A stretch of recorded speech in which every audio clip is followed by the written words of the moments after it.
Nice to see everybody. Thank you so much for coming back from break. So I have the privilege of opening this session. I'm Nicolò Fusi. I'm a general manager at Microsoft Research. And it's been a great day. And I feel like I'm going to take a little bit of a different perspective compared to some of the things that have been said this morning, because I'm going to focus a lot on models. And in particular, I'm going to focus on trying to learn the language of biology using models and give a few examples. So I guess the framing for me is, are we going to see the kind of same things that we've seen in NLP, natural language processing, happen in biology? In the natural language processing, if you kind of look at the history of the field, we went from a lot of people working in a very linguistics-based way, like figuring out which features are important for models to learn from, and designing very bespoke architectures, to architectures that are much more general in purpose and learn much better in terms of compute and data. So they are much more suited for the compute we have, and they can ingest more data more quickly. And in biology, we're seeing a lot of models, and we've been seeing them over the years, that encode a lot of symmetries and a lot of invariances that are important to learn from. But are we going to see kind of a similar shift to more general purpose architectures? And one good case study from the work my team does is on proteins. If you're familiar with proteins, you know, the simplest way to describe what's going on is, you know, you have protein sequences, and those sequences determine a structure, and that structure determines in large parts what the protein does. And for the longest time, if you want to design a protein that does something, that has a particular function, you design the structure, and then you try to solve for the sequence that leads to that structure. And the problem is that we have, as we saw this morning, we have a few experimentally characterized structures, and we have a lot of sequences. That's because sequences are very cheap to acquire by sequencing. And so, for instance, you can go to a puddle of mud in the middle of nowhere, you can sequence your sample from that, and you're going to get probably some good proteins. But if you want to then experimentally characterize their structure, you need to do X-ray crystallography or cryo-EM, which is expensive and slow.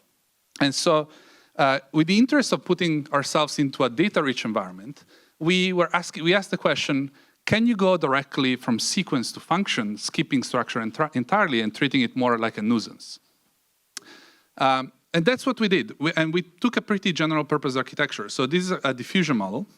So if you're familiar with diffusion models, those are the things that generate the good-looking images you see on the internet that are synthetically generated, in most cases. And they work by taking a set of pixels that are completely like noisy looking, and then they iteratively denoise them through a neural network to look very natural.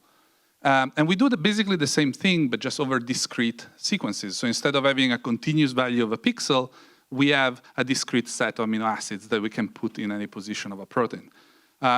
And it turns out that if you do that, you get proteins that kind of recapitulate the diversity of natural proteins very, very well. So if you start from an empty protein and you try to flip and decide where each different amino acid goes, you get a bunch more proteins that are natural looking, but entirely synthetic. And then if you prompt this model with particular prompts, you can get it to do very interesting things, such as, let's say that you have a functional motif you want to present. You can design a scaffold around it using this model. Or let's say that you have a protein where you like most of it, but you want to edit a particular region. You can condition on the part you want to keep and just figure out the region you want to edit. And then there is another example which is particularly useful, which is, let's say you have a set of related proteins that do kind of the same thing, but you want different versions that have maybe different properties, like more thermally stable. You can just keep generating proteins from those examples. And the most important thing about this work, though, is that it's a general purpose model, meaning like there is nothing special about the model that we chose. It's other than being discrete, but you can extend it from just operating over amino acids to working over general letters. And so you can use that to do a language model like GPT. And in fact, we have later models that we are going to release soon that are based basically on the same architecture. And the point is that once you move from models that bake a lot of knowledge and a lot of structure about biology to models that are much more general in purpose, you actually do not have to have models that are separate for every different domain of biology you want to model. So you don't have to have a protein model or a single-cell RNA-seq model or a pathology model being different models. Once the architecture is general enough, you can combine all of these models under the same architecture. And that's what's happening in the field. And so I'll just leave with this slide. What's happening in the life sciences is a gradual shift that started many, many years ago.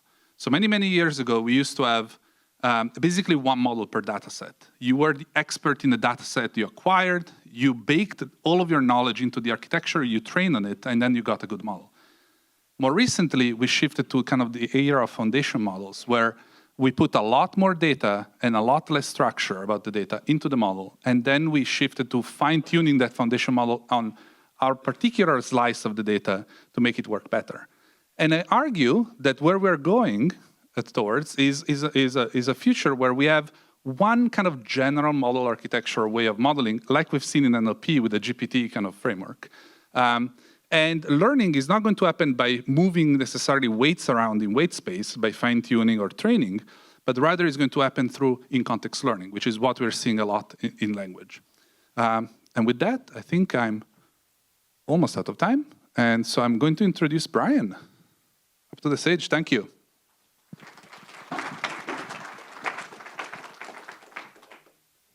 Hi, everyone. So my name is Brian He. I'm a faculty member here at Stanford in Chemie and Data Science, and excited to share some of the work that we've been doing on developing genomic language models across all domains of life. So all of you are probably aware that machine learning has revolutionized the study of molecules. So for example, methods for protein structure prediction like AlphaFold, methods for de novo protein design like RF diffusion were awarded the Nobel Prize in chemistry last year, and this is very well deserved. You know, molecules are very complicated. We're still very interested in molecules. But what we've been working on is we're also interested in how these molecules come together to form, say, a complete organism. But even, a very simple single-celled organism is orders of magnitude more complicated than any individual molecule. And, we want to use AI to understand things at this level of complexity, but this seems, really hard. How do you do that? How do you even get enough training data to learn things at this scale of complexity? It turns out over the past 30 years or so, people have been sequencing the complete genomes of millions of organisms and depositing this data in publicly available repositories. And in theory, embedded in these this mountain of DNA sequence data is the information required to create a whole organism. But how do we extract this information from raw DNA sequence? So Nicolò gave a great introduction to this line of work. What we did was, instead of training a language model on sequences of, say, English words, we train instead a language model on sequences of DNA base pairs, so A, C, G, and T, things like that. And the idea is that from this raw DNA sequence data, the model can learn higher order kind of emergent properties from a very simple pre-training task. And a key idea in this model that we put out last year, which we're calling EVO1, is that even though we're training a model only on DNA sequence, because of the beauty of how biology encodes information, DNA encodes for RNA and RNA encodes for protein. Even though we only train a model on DNA, we also get RNA modeling and protein modeling for free out of the DNA model. But also, this model can process an input sequence of 100,000 base pairs. So not only do we retain molecular level resolution, but we can also understand how these molecules or genes come together to make, say, multi-gene systems or even complete genomes. In the same way that you can use ChatGPT to generate an email for you or write code for you, you can use a model like EVO to design new DNA sequences that accomplish biological functions. So for example, we use EVO to generate tools for genome editing, including these protein RNA systems like CRISPR-Cas, or these protein DNA systems like these transposable elements. And we can actually synthesize this DNA and test it and verify that it has function in the lab.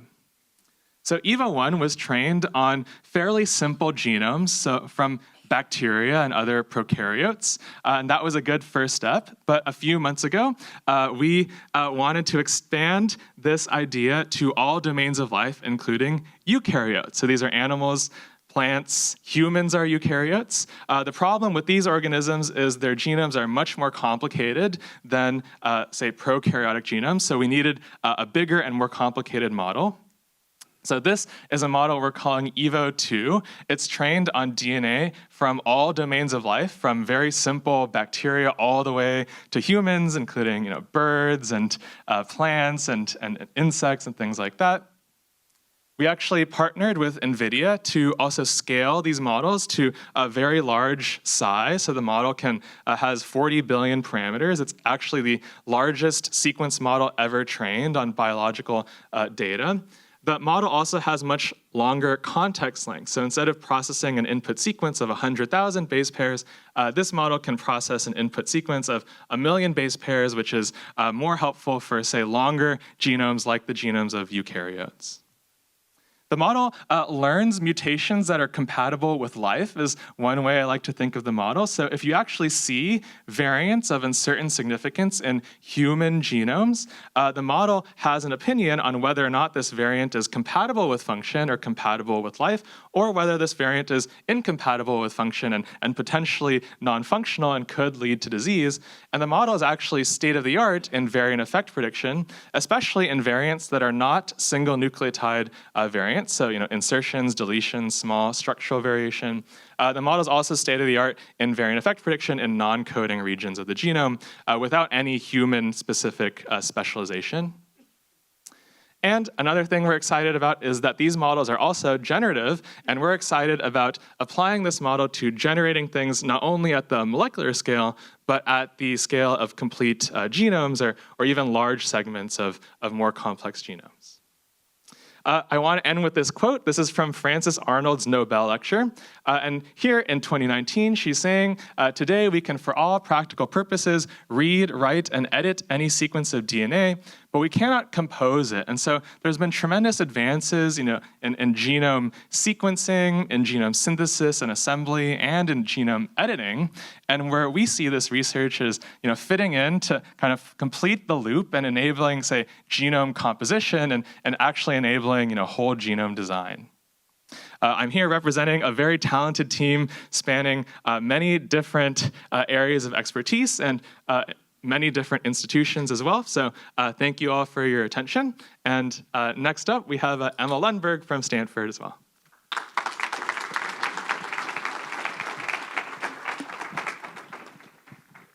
Hi, everyone. It's a pleasure to be here and talk about our work in how we can use AI to understand cell biology.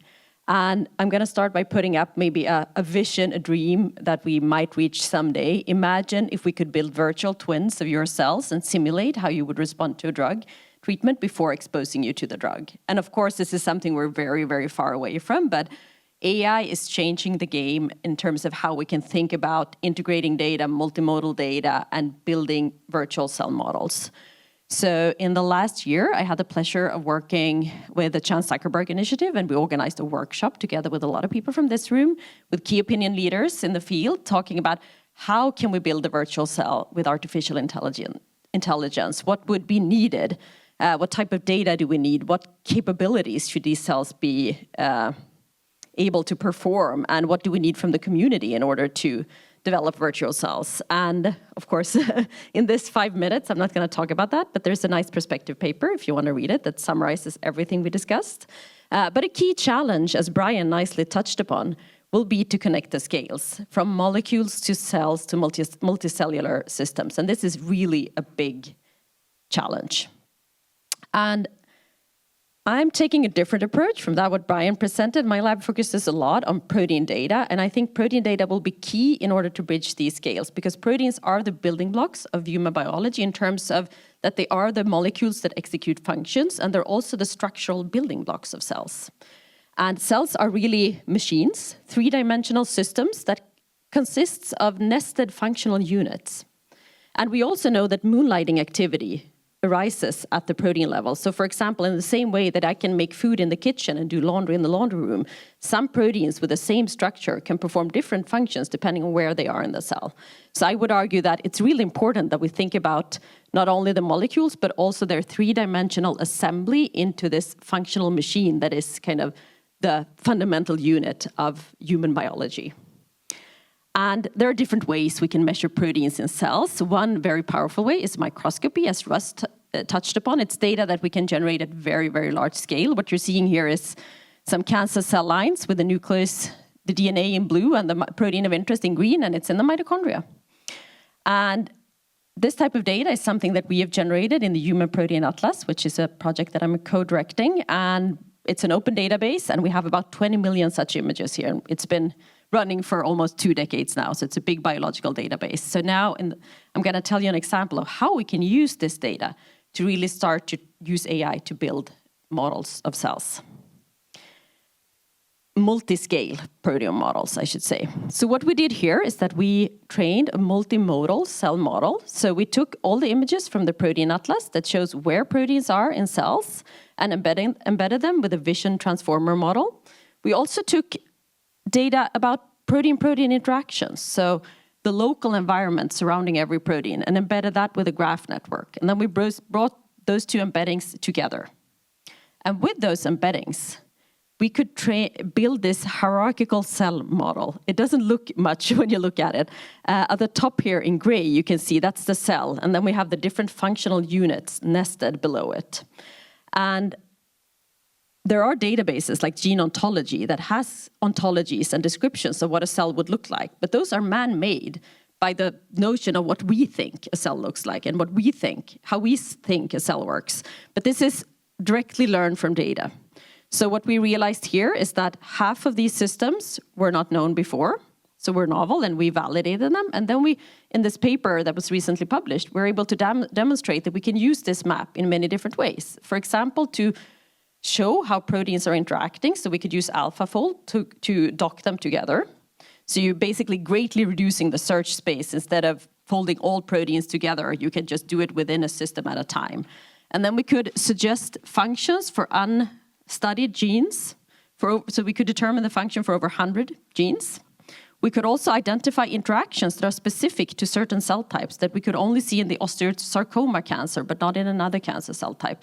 So this might open up opportunities for novel druggable targets, for example.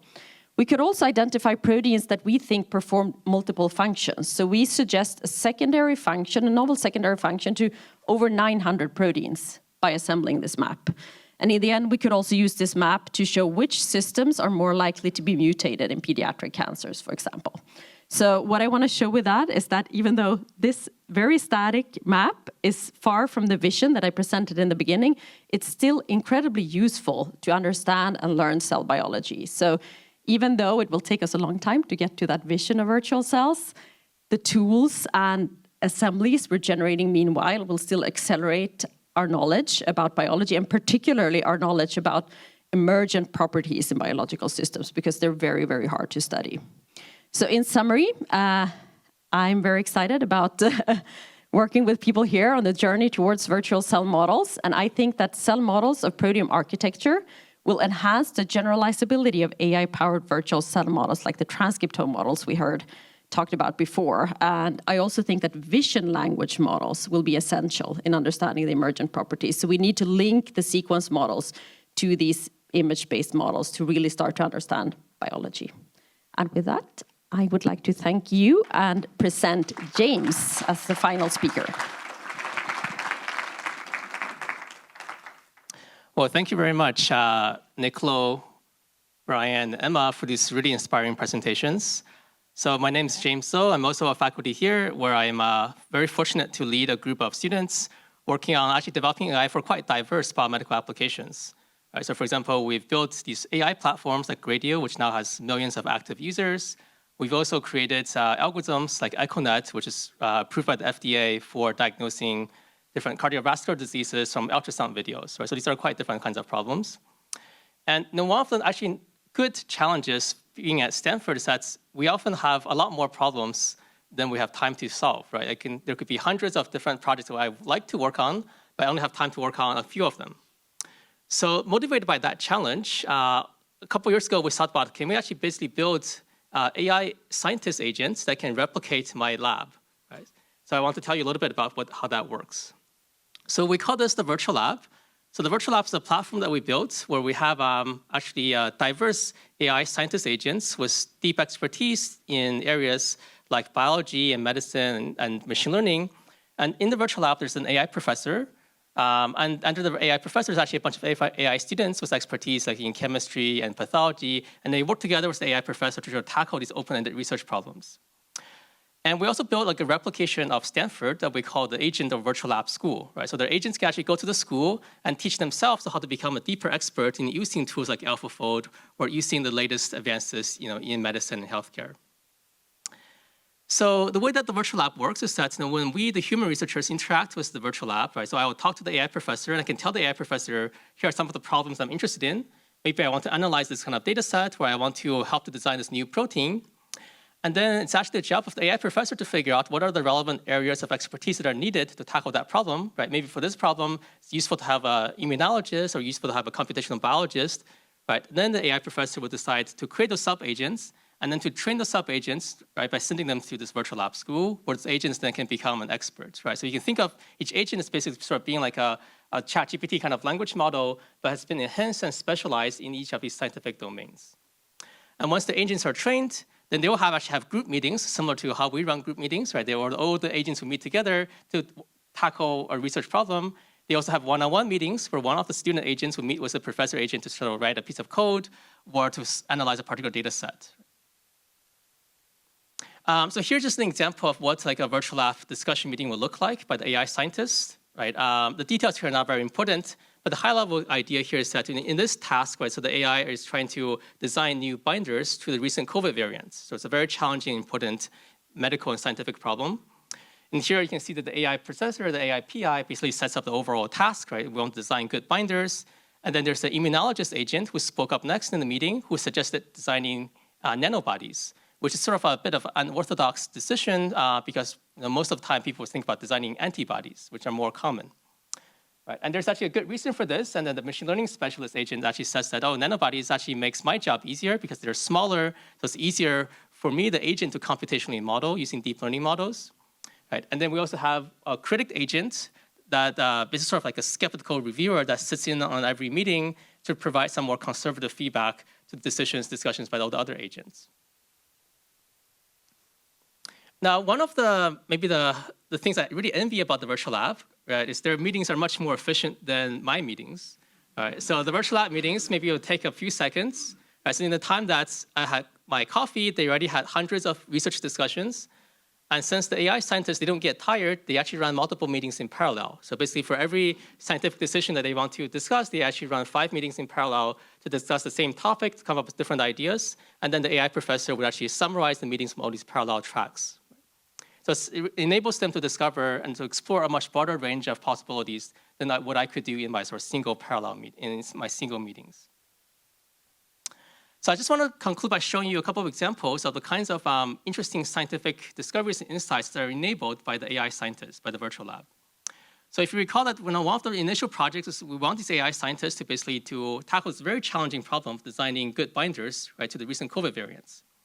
So in this case, right, so the AI scientists through the virtual lab, they actually came up with a new computational pipeline that involves modifying existing tools like AlphaFold and Rosetta and ESM to create a kind of quite a sophisticated system, which is different from what people had done before, right? And then they would implement that pipeline by themselves and then execute it to help to design new proteins, new nanobodies. And then here I'm showing you a couple examples of these nanobodies that are designed by the AI scientists.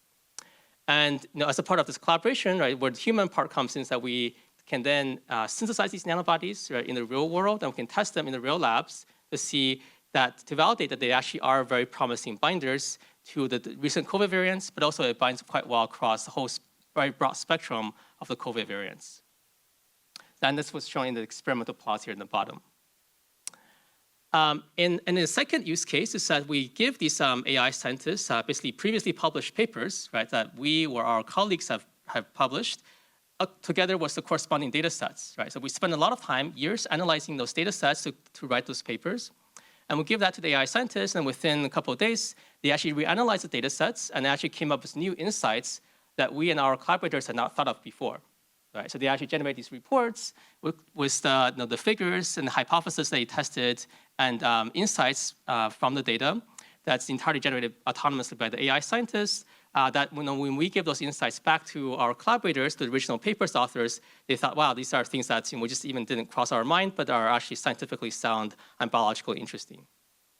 So this now enables us to potentially reanalyze even a huge, vast quantities of existing public data sets, right, to derive new insights that people might have missed in the initial analysis. So I wanted to show these couple of examples to illustrate why we are very excited, right, about the capabilities of building these AI scientist agents that can help us to really greatly accelerate the biomedical research discovery, right? And I think there's a lot of interesting innovations we can do, especially around building AI-human interactions, right? That can really think about how we can build these AI scientists that can best complement the skills and expertise of the human researchers. So thank you very much.